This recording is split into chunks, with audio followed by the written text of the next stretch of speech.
دوستو آپ کو اسکرین پر یہ تصویر نظر آ رہا ہے، یہ سعودی آرمی کے ایک آفیسر کا ایک تصویر ہے۔ عام طور پر سعودی عرب میں ایسا ہوتا ہے کہ صبح کے ناشتے کے لیے لوگ تمیز اور پھول لینے جاتے ہیں، تو یہ ہمارے اجنبیوں کے ساتھ اپنے لائن میں کھڑا ہے۔ ہمارے پاکستان کے آرمی کی طرح نہیں ہے کہ وہ آپ کو لاتے مارے گا کہ بھائی ہمارا آفیسر آ رہا ہے، راستہ چھوڑو، VIP ہے وہ۔ قومیں اسی طرح ترقی کرتے ہیں، اس لیے سعودی عرب ترقی کر رہا ہے، اور دنیا میں سب سے خوشحال قوم میں سعودی عرب دوسرے نمبر پر ہے، کیونکہ یہاں پر لوگ قانون کو فالو کرتے ہیں، قانون کو مانتے ہیں، چاہے جتنا بھی بڑا افسر کیوں نہ ہو، لیکن قانون سب کے لیے برابر ہے۔ اور یہ اگر ہمارا پاکستان کا آرمی ہوتا تو پہلے تو سب کو چتر لگاتے کہ راستہ چھوڑو، آرمی آ رہا ہے،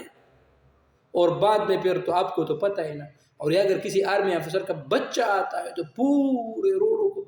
ہم